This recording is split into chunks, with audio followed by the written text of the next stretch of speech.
Welcome, everyone. Thanks for the amazing turnout. We have close to 550 registered for this webinar.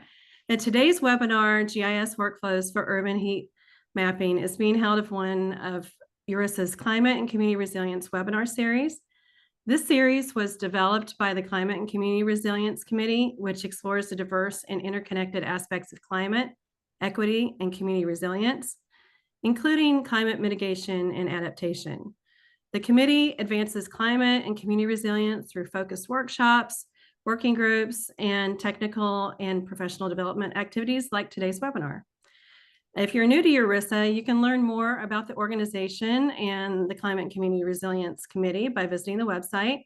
And Wendy, if you can include that URL in the chat, that would be great. My name is Teresa Townsend, and I'm the Chief Executive Officer for Planning Communities, a socially and environmentally responsible B Corp certified planning and GIS firm.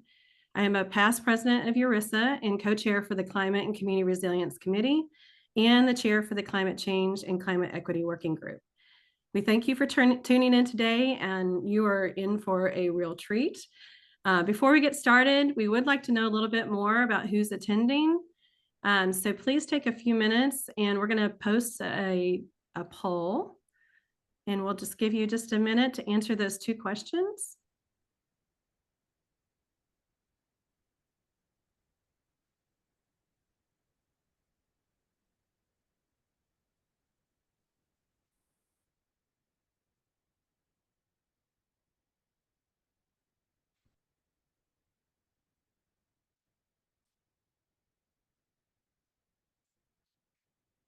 We're very excited to see where everyone's from.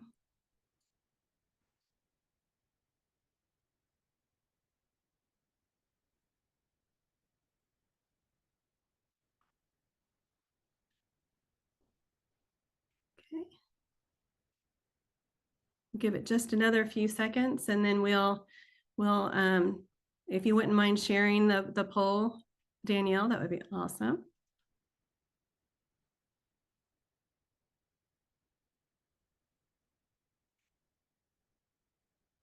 Perfect. Okay. Awesome. This will help our presenters today answer any kind of questions and kind of know how to tailor some of the presentation. So thank you so much. Please post any of your questions in the Q&A as we go through the presentations. We do have a full schedule today, but we'll definitely try to address some of the questions at the end. Given the timing, let's turn it over to our wonderful presenters, Joseph and Michael, who many of you know. Excellent. Thank you, Teresa. Hopefully you can see my screen.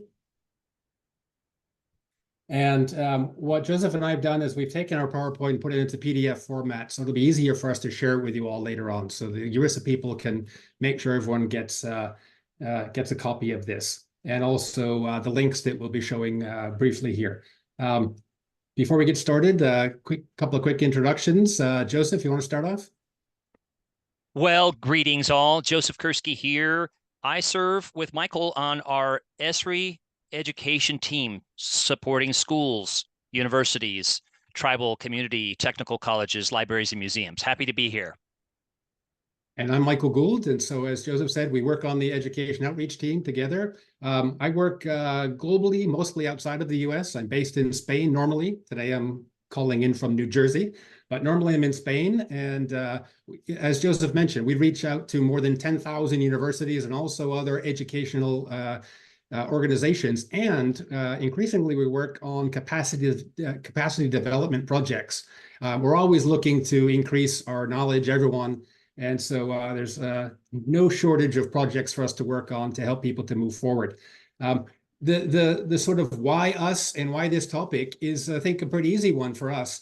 As I said, we work with these thousands of universities around the world, and many of these universities and also organizations, cities and other organizations using GIS are looking to move forward into using a more modern flavor of GIS. So not just desktop, but desktop connected to the cloud and the web and to mobile and to drones and to all these other interesting bits and pieces of GIS these days. And they're doing so in 1,000 different application areas. But we thought, why don't we try to focus people a little bit on some climate-related topics? And that will allow us to create some very simple workflows and then push them out to the entire world. And hopefully, our hope is that there'll be thousands of young people and people in cities and other organizations working on some of these workflows to move ahead with modern GIS. So this is one of them, right? Heat is a hot topic, of course. Haha. Anyone know which city this is?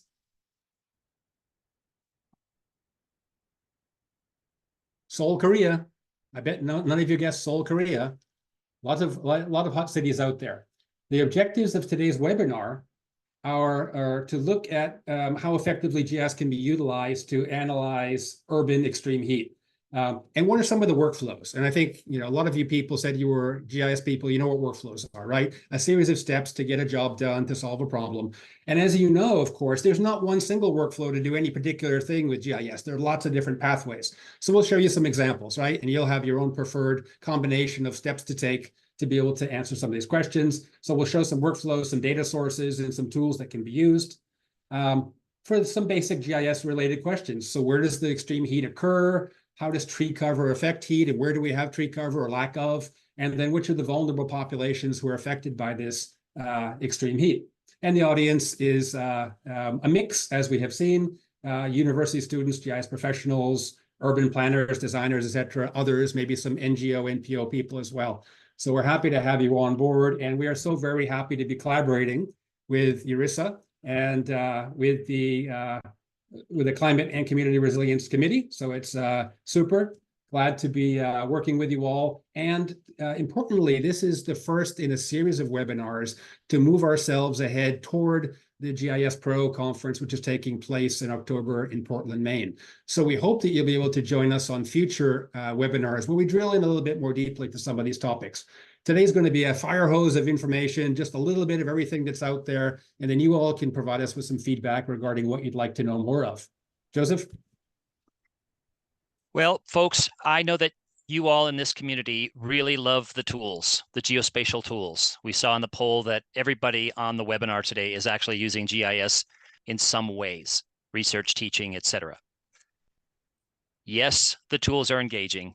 Yes, it provides a good career pathway. But more importantly, I know you all get this. We are firmly on the side of we really absolutely cannot ignore geospatial technology and spatial thinking, right? Our world is challenged from local to global scale with all these issues and more. All the UN SDGs, the Sustainable Development Goals, are spatial in nature. They grapple with change over space and time. And that's why, ultimately, that's the higher, more noble goal of why we're all using geospatial, right? We're trying to build a more resilient, sustainable, equitable world. So that is the driving force. Over back to you, Michael. Great. So, I mean, you might have guessed this is one of our bosses. This is one of Jack's slides, right? And it's interesting to see extreme heat up here in the corner, right? Everyone's paying attention to it, right? It's on people's agenda. It doesn't matter whether it's at the global, the national, or the regional level. For those of you in the US especially, but outside as well, you might know about the camera portal or the climate mapping for resilience and adaptation portal, which was put together by Esri people for the federal government agencies, NOAA and others, to bring together climate and health-related information, resources, etc. And you can see that amongst the various hot topics is extreme temperature. And if you were to enter into the camera portal and click on assessment tool, that would allow you to go to this sort of mini GIS application on the bottom here. And I searched on Phoenix. It brought me to Maricopa County, Arizona. And then it created a dashboard of information regarding the extreme heat related information for that particular region. I could also look at a census tract or a tribal area. So there are different geographies. It's telling me, amongst other things, that 27.2% of the population within this area I've chosen is in disadvantaged communities. This is going to be important for people who are looking for funding. A lot of this funding is earmarked at specific communities and populations. So that's really handy. We've selected here extreme heat, and it gives us some breakdown statistics. So utilizing a lower emission scenario or a higher emission scenario, it's telling us, for example, that that particular county is going to be looking at 73 days, nearly 73 days of maximum temperature over 105 degrees Fahrenheit. That's just crazy, right? This is projecting into the future, right? And so 27% higher than the current temperatures. So that's a really interesting portal, and it's an interesting example of how GIS is exposing this information to people. People are not expected to go and get a master's degree in GIS to be able to create all the the entire GIS project themselves. We, the GIS professionals, can create applications on the web that are able that make people able to just jump in, ask a simple question, and get some simple answers. So I think we all agree that extreme heat is a concern that we all share. It affects lots of things in our lives, such as agriculture, public health, economic productivity, etc. And there are many, many experts around the world that we've been working with and we've been listening to, such as Eleni, who is the ex-chief heat officer of the city of Athens in Greece. Then she moved and took over the position in Europe. And now she works for the UN out of UN Habitat. So she's the chief heat officer. So she's one of the many people who have been telling this story. We've got some WRI news items here talking about how the temperatures are going to be exceeding 95 degrees in many places around the world. Here on the bottom, there is a global summit on extreme heat, which took place just this morning. So we had people from USAID and some other agencies talking about projects around the world that are focused on extreme heat. So it's an important topic, of course. The cities that are affected by extreme heat are slowly moving and migrating northerly in the northern hemisphere, southerly in the southern hemisphere. And you can see sort of the dots on the map that not only the southern or the western cities, but increasingly all of our cities are suffering extreme heat. So it's especially important to us these days. And so governments are producing extreme heat plans, right? And so that might be at the national level, the regional, the state, the local level. Here are a couple of examples. There's the Arizona plan, which just came out a few weeks ago. And the governor talks about specific actions that can be taken. And one of which is to create more data sets and make knowledge and workforce development available to people. We need to learn more about extreme heat and how to mitigate and how to adapt to it. On the right here, we've got the plan from Miami from a couple of years ago, and you can see some of the concrete actions or goals. Create a bold tree plan. We'll be talking about trees today. Expand access to water and shade. We'll be talking about that. Typical sort of location problem with GIS. Ramp up engagement and citizen science. This would be the storytelling aspects of GIS. And then a note here, which we just added. One of the goals is pooling our communities or our commutes.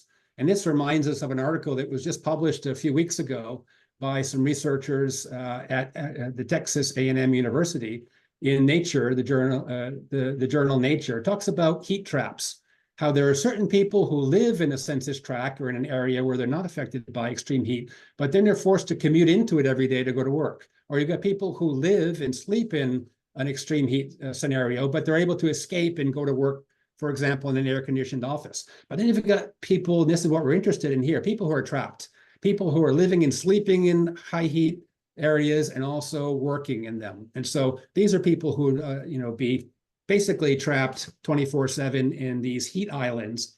And so we'd like to identify these people and try to remediate their situation. So these heat plans talk about how to prioritize efforts, to make data-driven decisions, and to tell the story of why people should be making changes. As we all know, GIS allows us to do all three of these things. So that's exciting for us.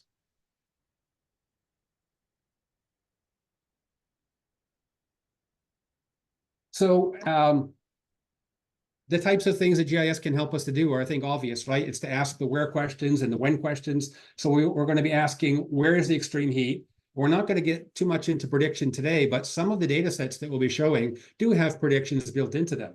So we want to know where's the extreme heat, then we want to know where are some nature-based solutions, so some tree cover options, water, green spaces, etc., and where are the populations affected, and not just the raw population, but the vulnerable population, such as this lady here on the right in Los Angeles, who's probably living in one of these heat traps. This might involve census data or other survey data. We'll also mention just briefly a satellite-based population estimate option that's available. And then, of course, we want to ask where can we make or take remedial action. So where can we maybe locate mobile cooling centers or make some land use changes or transportation changes, for example. So I think you're all aware that WebGIS is the key to making this happen, right? No longer are we just sort of hoarding the data on our desktop and doing our own analysis. Now we're sharing the data. First of all, we're discovering data. So we're going to the Living Atlas of the World, or we're going to some kind of a government portal, and we're discovering interesting data sets. We're bringing that into our analysis, and then we're mashing that up and we're creating interesting results that then we can publish back. And we can publish them within our ArcGIS Online account or within an ArcGIS Hub instance, or we can contribute back to the Living Atlas of the World. So hopefully you are all aware that Living Atlas of the World is not just for consumption, it's also for contribution. And so there's a specific mechanism that you can use to sort of attempt or sort of promote your particular data set to the Living Atlas. And there's an automated curation process, but then there's a manual curation process as well to make sure the metadata is created correctly, everything aligns correctly, that the data quality is up to the particular levels that we're looking for. And of course, the value of the web itself increases as we contribute our information. So it's important for us to remember the WebGIS is not just for discovering, it's for publishing also. And so we encourage you to publish your information. Sorry that I'm kind of running through this very quickly. Joseph, over to you. All right, let me share screen here. Okay.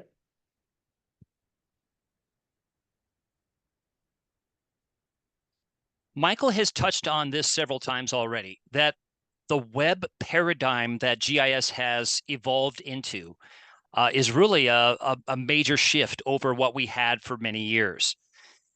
We can gather data in the field, right? We can map it. We don't want to just stop at the mapping, though. We all love mapping, but analysis, and there are analysis tools that we'll touch on both in ArcGIS Online, ArcGIS Pro, and in other GIS packages. But we don't want to just stop at analysis either. We want to, and we have the capability, all of us, to publish that data in various ways. Web mapping applications, for example, story maps. There are over 4 million story maps, just story maps alone, and there are other visualization and infographics tools out there. Take a look sometime at the Story Maps gallery for some inspiration. Again, this gallery, just like many other galleries, it's living. So the contents shift, but you can see here it's local to global stories, people increasingly using maps as communication devices. Now, maps have been used to tell stories for thousands of years, right, folks? But having these capabilities where everyone is now a map publisher is a huge leap forward. Getting those people that aren't GIS savvy to understand the issue, the problem, whatever you're researching. So that's just the story maps. We also have a whole set, I think many of you are aware of, instant apps in this ArcGIS platform, where you basically build your map, you select a template, you configure it, no coding required, then you share it with your organization, with the world, or any subset in between. So story maps, dashboards, instant apps are all ways to communicate your results. Do we still publish in journals? Yes. Chapters in books? Yes. But increasingly, people are saying, I've got to get the word out about what I'm concerned about, especially in these areas that we feel are critical to society. So I just want to encourage you, don't stop at the analysis, don't just stop at the mapping, but get your results out there.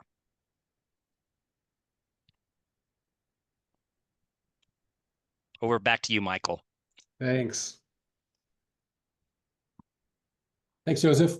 And so, one of the types of stories that we'd like to tell a lot, and hopefully you're interested as well, is regarding equity in general, writ large, right? And so urban heat equity is a topic. And if you search, you'll find all sorts of story maps and apps that are looking to tell a story about not just where we've got extreme heat, but who are the vulnerable populations who are affected. I see someone ask the question, how are the disadvantaged communities defined in the camera tool? I don't have the exact answer for that now, but it's a government it's a government definition. And if we take a look online, we can find what the particular definition is.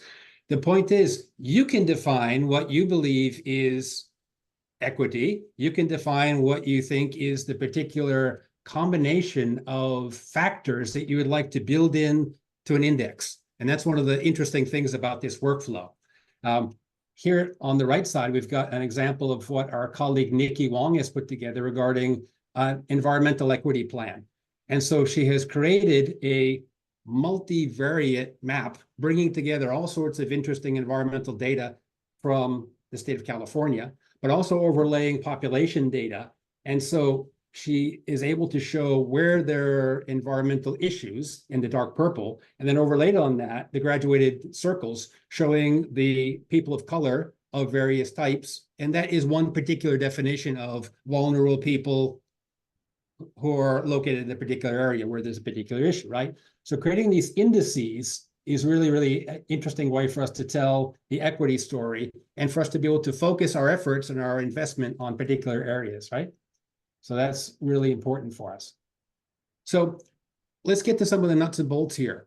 What do we mean by a basic workflow for mapping extreme heat? Essentially, we've got three factors or three themes or three layers in the analysis. We want to identify the heat, which is in this case, surface temperature. We want to identify tree cover, or more importantly, in many cases, lack of tree cover. And we want to identify the people who are affected. And then we want to create an index map.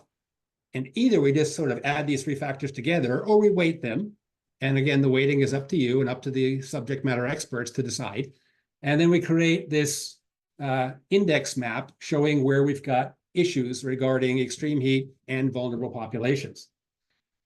This is a very basic workflow. And as I said at the beginning, we would love to see thousands and thousands of people sort of jump in and start working on this basic workflow. We'd like to see students and experts and cities all working on this basic workflow and learning from each other and comparing the results. Of course, as I mentioned here, we can always go deeper. We can always add other factors, other variables. Our heat people are going to weigh in and say, oh, you forgot this, or we'd rather focus on that. Our tree people are going to weigh in and say, oh, have a look at this better way at measuring tree canopy, et cetera.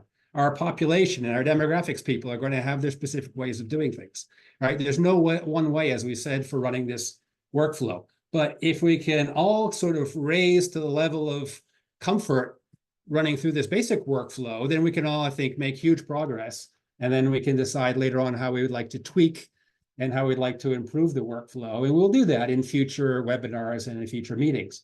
Another interesting thing about what we're showing today is that pretty much everything we're showing can be done either on ArcGIS Pro on the desktop or ArcGIS Online, utilizing the new capabilities for raster analysis and some of the other analysis capabilities.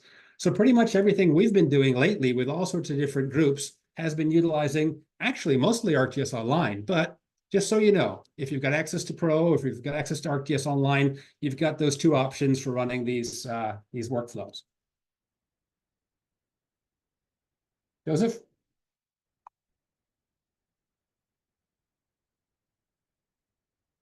You're on mute, Joseph. Want me to pop out?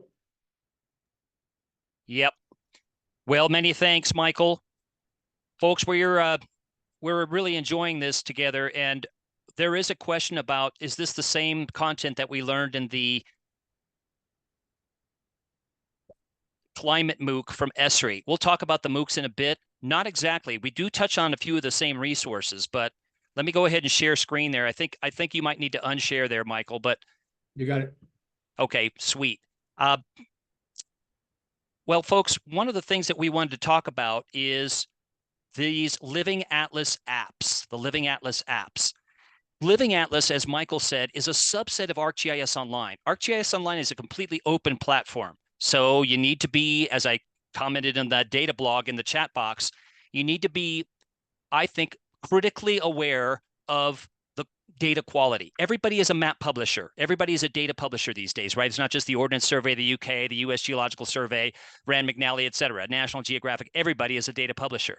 So that means there's a lot of data out there, some of which is very good, some of which looks good, but has no metadata or very little metadata, et cetera.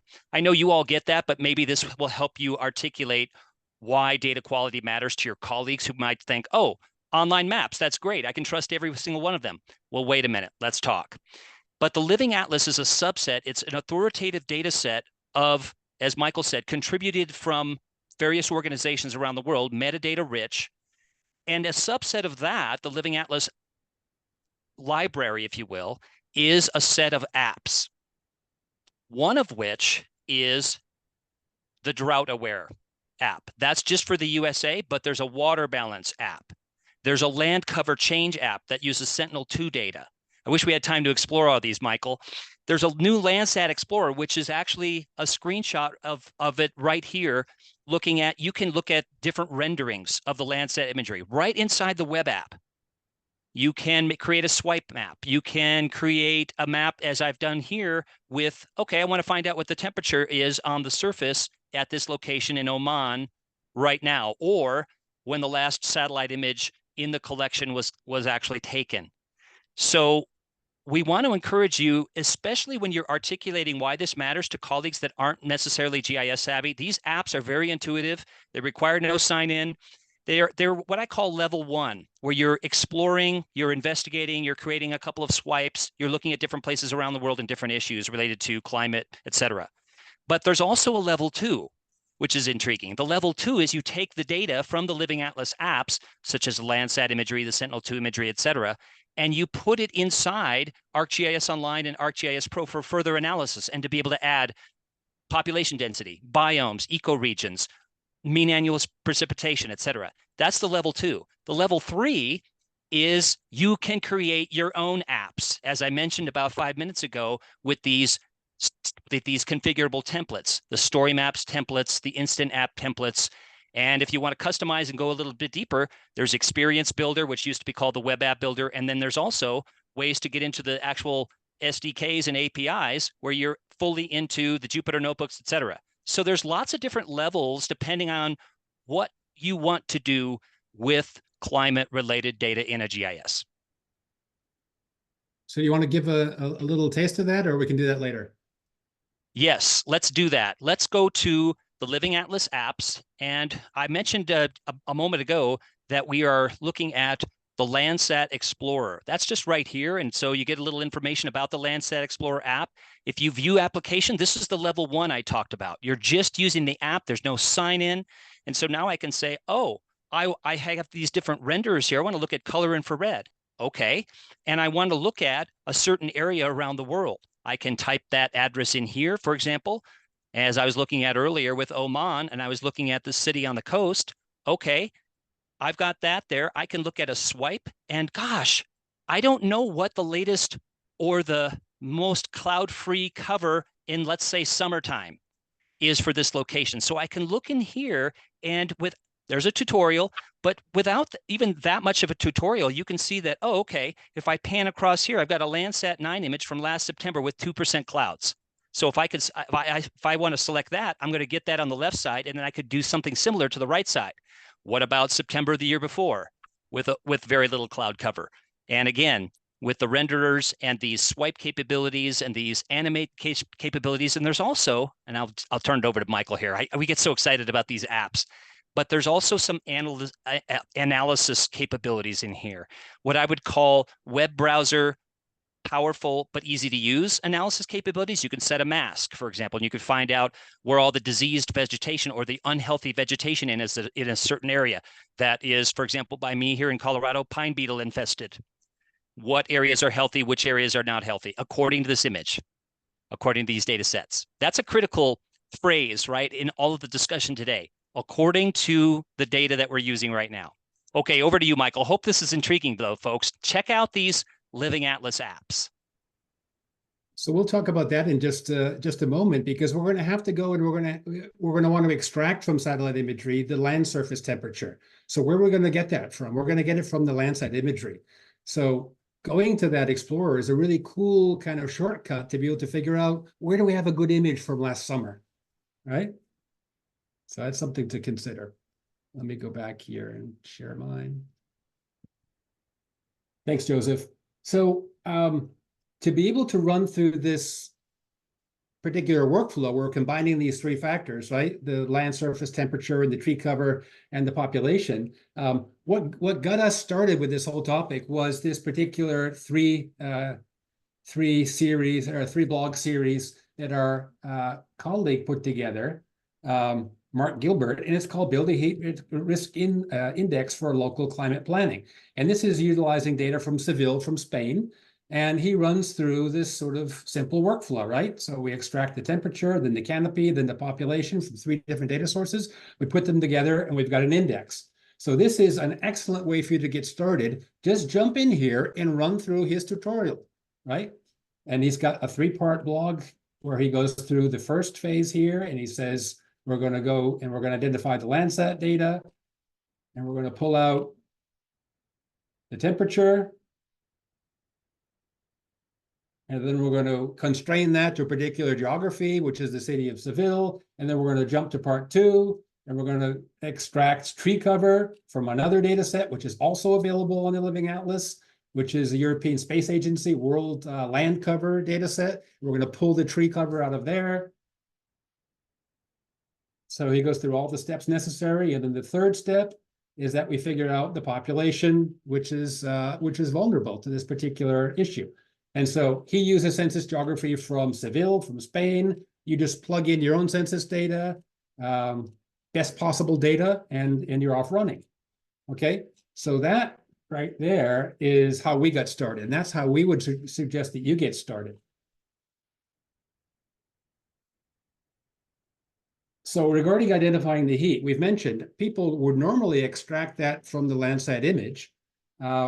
Some people use Aster images, and I'm not exactly sure why. It's a larger pixel, but there must be a good reason for that. Most of the people we've come into contact with are extracting their Landsat surface temperature from Landsat. It may be that where you live, someone or your group is doing more detailed surveys. That's awesome. So there's a Kappa survey, which is put together every summer by NOAA and some contractors. They go through a select number of cities in the US, and they take temperature readings utilizing in situ sensors. So they've got sensors on bicycles and cars, and they do a transect across the city, and they get approximately 10-meter resolution on their temperature. Also, they're collecting ambient temperature, whereas we're looking at surface temperature. It's not the same, but surface temperature is interesting in the sense that it's globally available. So like Joseph just showed you, you can go to any place on Earth and you can get access to the surface temperature from the Landsat imagery. So this is coming from the thermal bands, 10 and 11, collected at 100-meter resolution, but resampled to 30. So you've got a decent pixel. You've got a 30-meter pixel globally. And as I mentioned, this is not ambient temperature. It's surface temperature. It's what you would get off of a parking lot. So it's going to be higher than what you might experience walking around. But what we like about it is it's comparable, right? So you can do time series analysis. So you can compare city A to city B, et cetera, or year on year. What I'm showing here is that I went into the map viewer, and I connected to the data source on the Living Atlas, and I brought up the Landsat information. What Joseph didn't mention, and what some of you might already know, is that all of the Landsat information is available. Not this year's, not last year's, back to 1982. So you have the entire archive of Landsat information to go back and do your analyses. And what I've done here is I filtered on acquisition date, and I can go through here and I can pick out a particular date, and I can also filter on cloud cover, and I can filter on other attributes, and then it brings up the image. And then I can configure the pop-ups. Here I'm seeing that the surface temperature is 106 Fahrenheit during that particular time period, July 30th of last year. And so this information is readily available to you, right? That's awesome, right? So one of your analysis layers is ready to go, pre-configured. The classification is ready to go. But as we mentioned, you might want to use the Landsat Explorer to go back and kind of play around on that interface. It's actually much more comfortable to kind of find your favorite image, and then make a note of the image acquisition date, and then come back here and get access to that image. So you do that. I mentioned the Kappa data. So the Kappa data is also on the Living Atlas of the World. So as I mentioned, NOAA and some contractors do heat island surveys each year in a series of cities. And so they've got about 50 cities now in the US that have been done. So if you live in one of those 50 cities, congratulations. You have even more awesome information to utilize for this type of mapping. So you can go there, and I think I've probably got that up here somewhere. So if we're in the Living Atlas, we look for Kappa heat, and there you go. You've got a bunch of data layers, including evening heat index and afternoon air temperatures and morning heat index and all sorts of information coming straight out of the CAPA surveys. And here we got a listing of all the cities. So San Diego and Houston and Kansas City and Omaha and Greenwich Village and on and on and on, right? So you've got lots of different cities to choose from. So if you're just getting up to speed, those are great cities to go to because you're going to have even more data to play with. Well, that's interesting for us, the CAPA data. Here's another online tutorial that you can have a look at. And this is mapping and analyzing the urban heat island effect. Now, you'll notice that this is utilizing data from Richmond, Virginia. And when I see Richmond, the first thing that occurs to me is, oh, it's one of those CAPA cities. So that's what they've done. They've taken the interesting CAPA data and they've created their own indices, including all the interesting data that's been provided by the CAPA project. And then at the end, as is seen here, they've created a dashboard of the results. So they're not just creating a map of the results, they're turning it into a dashboard and some infographics to be able to communicate the results more clearly. So again, you'll have access to this and you'll have access to all the links. This comes from the Learn collection of tutorials. So hopefully you know about learnarcgis.com. If you go to learnarcgis.com, you'll find more than 200 different tutorials. And if you filter on heat and on similar keywords, you'll find all sorts of different tutorials that have to do with this type of a workflow.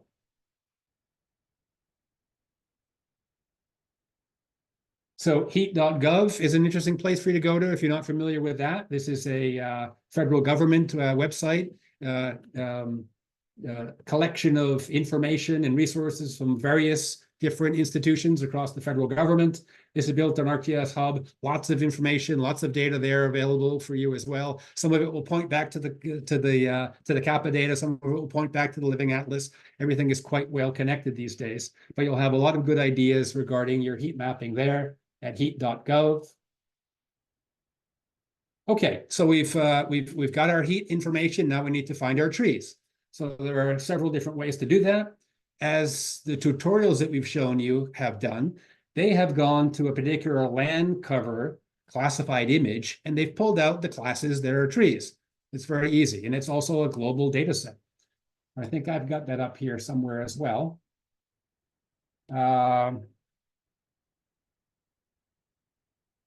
Oh, I guess we could have mentioned the fact that the Landsat Explorer also allows you to create really cool animations.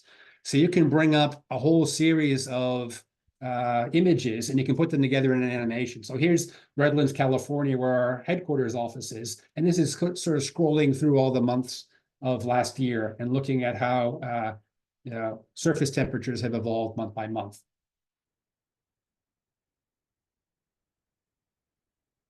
So here's the land cover that I talked about. So if we go to the Living Atlas of the World and we search for World Cover 2020, that's where they pulled up that land cover information. And here I've got that for Richmond, Virginia. And you can see that when I overlay that on the imagery base map, I can see that they've done a pretty good job at pulling out the trees, right? We can see the trees in the image, and we can see the green that's been classified in this particular land cover. So this is what people are doing for this simplified workflow. They're pulling the tree cover out of this particular imagery, and that's been very simple and easy to do. It may be that you're using NAPE imagery or other kind of agricultural imagery. You're using NDVI classifications, or it may be that your city is flying drones or some other kind of aerial imagery at some regular interval, and you've got even more high resolution data for your tree canopy. Just showing here a couple of examples. We've got Greece on the right-hand side, the entire country, and we've got a story map talking about how the Washington, D.C. tree canopy project has all sorts of really interesting information.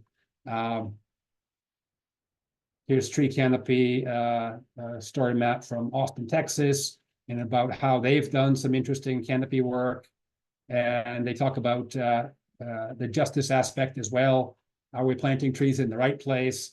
Here's a tree canopy change assessment in Charlotte, North Carolina, that they did in conjunction with the University of Vermont, who have some specialists in drone mapping. So they brought in the drone mappers, and they flew Charlotte, North Carolina back in 2018, and they did some comparisons between different time periods. So they've got an excellent story here talking about how they put that together and how they did their mapping, etc., and how they created their indices. Shade equity analysis put together by some of our specialists on the story maps team. So Los Angeles, of course, has issues where, you know, if you live in a nice neighborhood, you've got lots of trees and it's cool. If you live in the rest of the city, you're sort of in a desert, right? You've got a lot of impervious surface, and the surface temperatures are sky high. San Francisco's got a great climate resilience story map telling its story of all sorts of different factors there. So anyway, lots of things to show you. But regarding the tree cover, here's the Charlotte application. So they didn't just map their tree cover, they turned it into an app. And the same with Gresham, Oregon. They had the Kappa consultants put together this dashboard and this application, allowing you to sort of, with this slider control, determine what percent of tree canopy you want to look at, and you can kind of filter for that. You can filter for evening temperatures. You can also look at median income, people of color, education levels, population over 65. Again, you decide what the factors are. You decide what data are available. You decide what story you want to tell, and you can bind these together to do your extreme heat mapping. Population data is our third factor. So we want to know who lives in these particular areas, who lives in the areas where they've got tree cover, who lives in the areas that are lacking tree cover or need some kind of remedial action. Of course, we're not just looking at raw population, and that's one of the issues we have around the world, frankly. We've got a lot of countries where we're only able to get raw population and at a quite rough level. So at the national level or at a state level, but knowing that there's 5 million people in a particular area is not really helping us very much, right? So we'd like to be able to drill down to kind of the census, tract level, the neighborhood level, to the extent possible. If you live in the US or you're studying the US, you've got ACS data, right? Awesome data that's frequently updated, a rich collection of information. So here you can see, for example, on the right side, we're again back to Richmond City, Virginia, and we have looked at a population variable, which is looking at people without health insurance. That could be interesting to us, right? Down on the bottom here, we're looking at some of the Esri demographics. So you should know that Esri has a demographics team that puts together a rich set of demographics that can enrich or can enhance the kinds of analysis you'd want to do of a particular census geography, right? So you'd want to ask of a neighborhood, not just who lives here, but how many people under the age of whatever are spending money on dog food or whatever. You would be surprised at all the level of detail that these data have. In this case, we're looking at total population, and we're looking at renter households with no vehicles. Ooh, that could be interesting to add to our index. Renter households without access to vehicles. So that could have to do with our commuting analysis, who lives where, who works where, and how we can help them with our data. Michael Bauer is one of our data partners in Europe, and they provide a rich set of this enrichment data for many countries. And then WorldPop is a global data set, which is going to be of interest to some of you around the world if you don't have access to very up-to-date, very fine geography census data. WorldPop is a global gridded data set at either the 1 kilometer or the 100-meter resolution. And it allows you to be able to fill in lots of gaps where you don't have that good population data. And they've also got interesting projections out several different years, 50 plus years. So that's being utilized for a lot of developing world projects and a lot of global projects.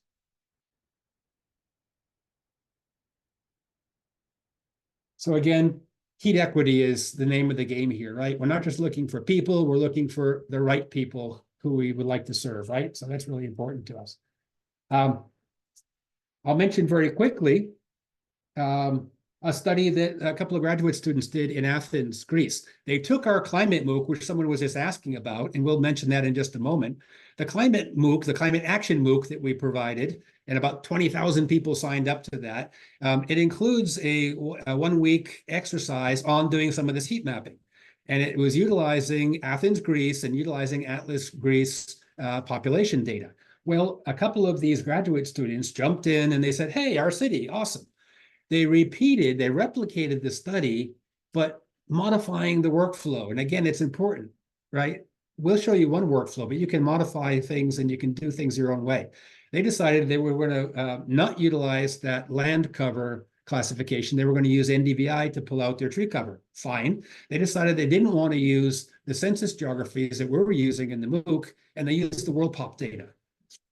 And that's here. And they created a fantastic story map telling their story about the issue, about the problem in Greece, about where they live. And then they go through the methodology in some detail, explaining how they did this master's project,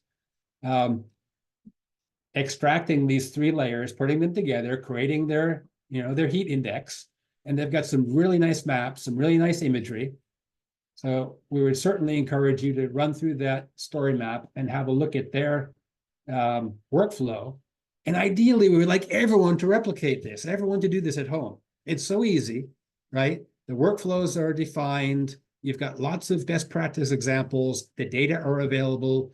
We assume you've got access to licenses, right? You're working at some institution or studying in an institution that has access to the licenses. So you can jump in and you can do these fairly easily.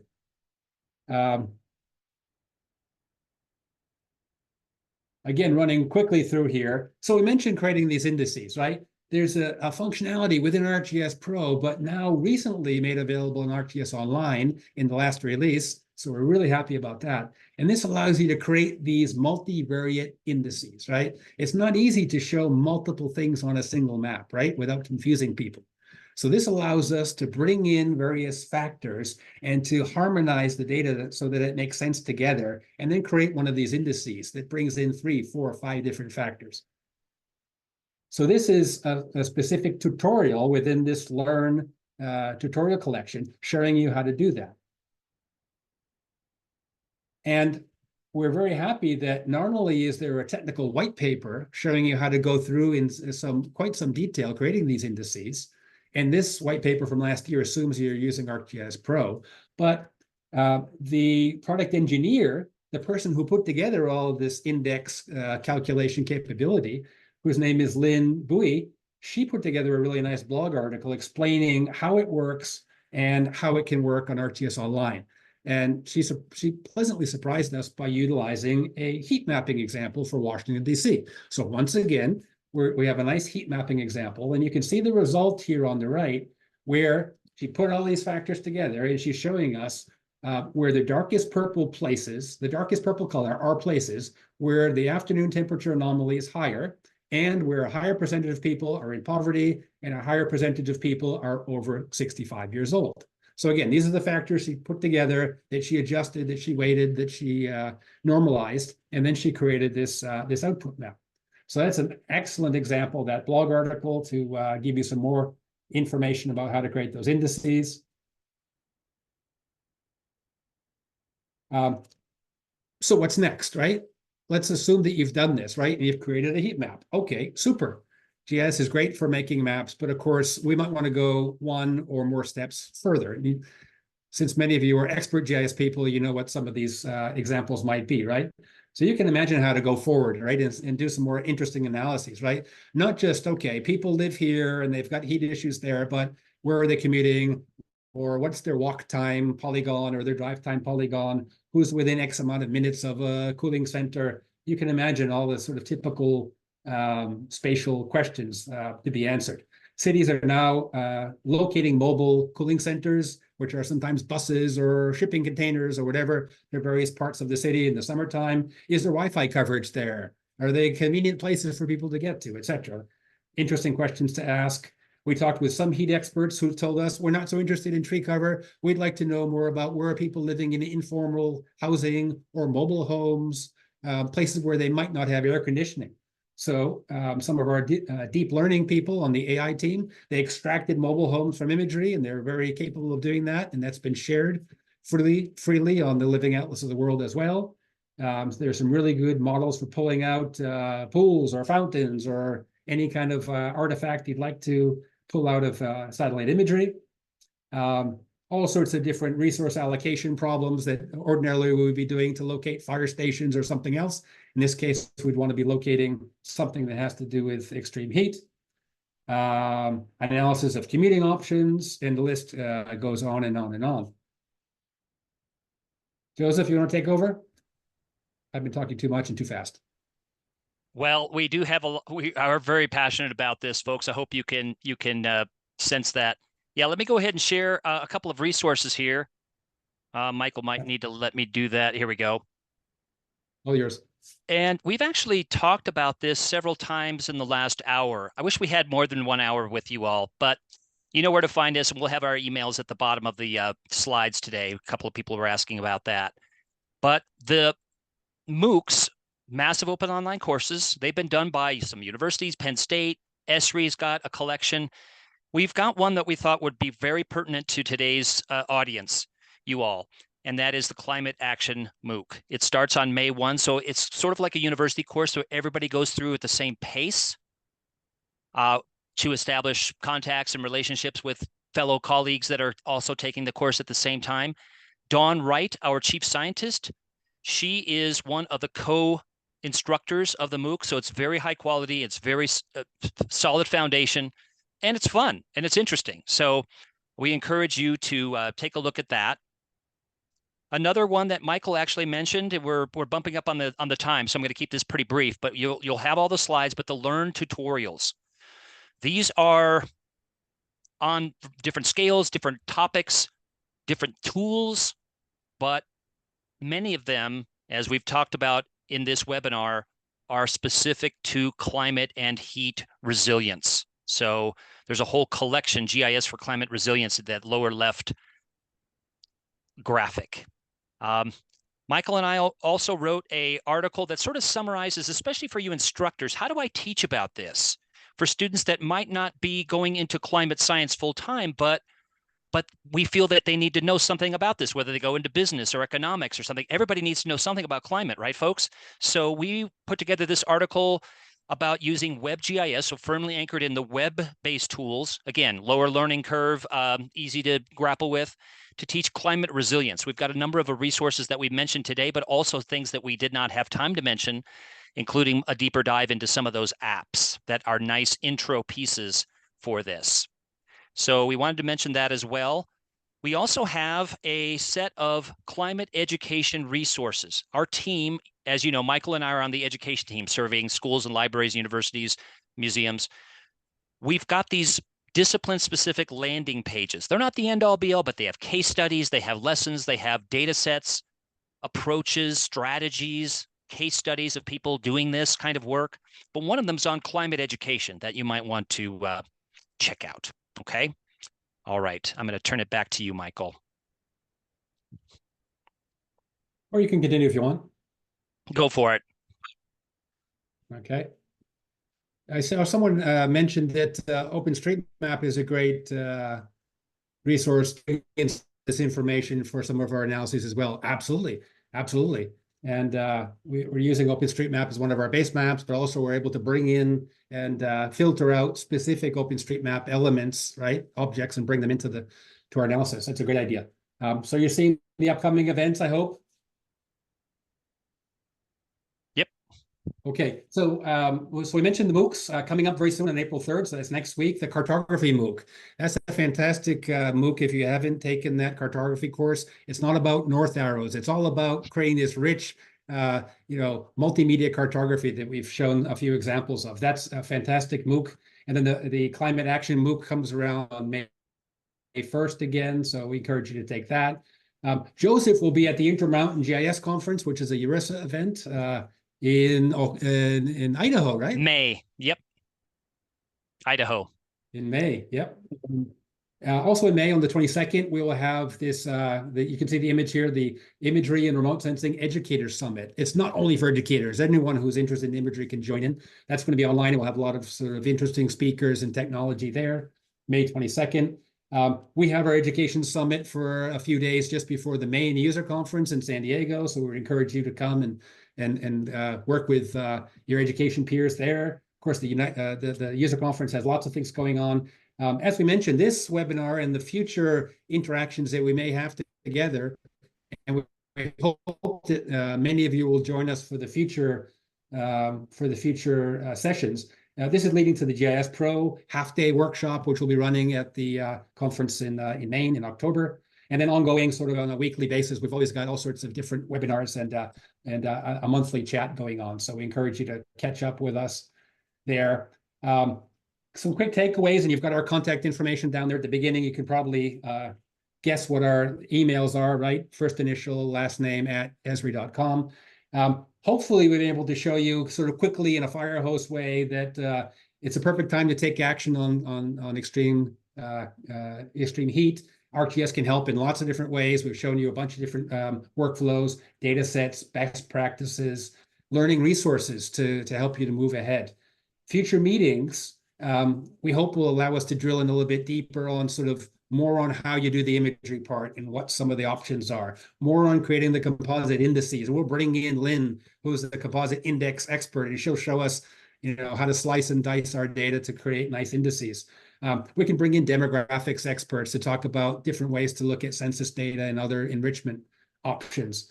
And of course, there'll be a survey that pops up right when we finish this webinar. So please give us your feedback and tell us what else you'd like to hear from us about, and we'll be happy to schedule further meetings.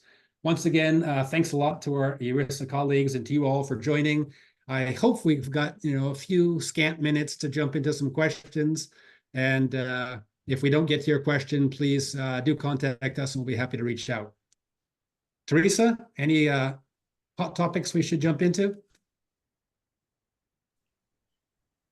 We're waiting for some more Q&A, so we have time for 2 or 3 if you wanted to pop a question in. I also was going to give a sneak peek of some future URISA webinars as well. So please do. When you get a chance, we can stop share and I will bring that up. Please do. There's a couple questions in the Q&A about Landscan population data. Not sure if we had. So Landscan, yeah, that's another good, viable population data option. I mean, we're always looking for what kind of data? Best available data, right? So, I mean, you're looking for the smallest geographies, the smallest, the highest resolution, up to date, curated, etc. So it's up to you whether that's good enough for your analysis or not. I think it will be appropriate for lots of different types of analyses for sure. Okay. There's a couple other questions in here. Let's see. Is there a comprehensive list somewhere of all the assets available in the, and I see that Joseph is already typing an answer there, in the ArcGIS? Yeah, I would say probably not, because it's growing all the time. It's growing daily. I mean, you can just, Google search Living Atlas and jump in. It's all freely available. What we didn't mention, but it probably goes without saying, is that everything we showed here is publicly available. We didn't show any sort of secret Esri websites, right? If you're a good Google searcher, you can find all this stuff on your own, right? There's a lot of information out there. Okay, maybe just a couple more questions. Okay, do you suggest someone to go through and do their own image classification to identify pervious, impervious, and tree canopy cover using local imagery data sources? You can certainly do that. And like I said, the imagery specialists are probably not going to just take our, pre-canned version of some of these things. They're going to want to tweak the algorithms themselves and have their specific classification. You can still do that by all means. What we like about what we showed today is that we've got a sort of a basic level workflow ready to go, and it's comparable. So if we all do this basic workflow, we're all kind of working at the same level, right? And then everyone can choose to go off and do their own thing and to refine it and make it better in some way. But I would, really love to see thousands and thousands of people being able to say, just like they can say, we took the MOOC, right? To be able to say, hey, we ran through this basic workflow and we created a heat index map for our city. I think that would be excellent. Okay, I think we're getting near the end of the questions. We hope to see you on future webinars. And speaking of future webinars, I'll give you a quick sneak peek if you can see my screen. First off, if you are not familiar with URISA, please get involved. URISA, I've been involved for many, many, many years. It has been just an amazing opportunity, a fantastic network of GIS professionals. to connect with very vibrant, connected community. And we provide all kinds of geospatial resources and education and opportunities to get involved. So please do.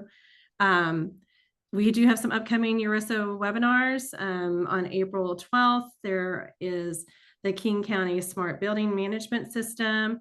There's one on May 10th. There's a QR code if you want to learn more about some of these upcoming webinars. There are also some programs that are coming up. So there's a conference that was mentioned earlier in Charlotte, as well as if you have not participated in a GIS Leadership Academy, it is the thing to do. There is so much fun, and you learn so much and get to connect with a lot of really great professionals from all over the world. So there is an advanced one in Chicago. This is a new offering. So if you've already taken GIS Leadership Academy, then make sure you sign up for that. And then, as mentioned earlier, our main event for the year is GIS Pro. This year it will be in Portland, Maine. This particular webinar, there will be a half-day workshop where we can dive into a lot more details in HEAT, and it will be a hands-on workshop. So we really look forward to seeing you there. If you want to present, we are still looking for presentation proposals through April 8th. So make sure you get those in, because the schedule will be filled out very soon. So if you can take a look at that and join us there, that's awesome.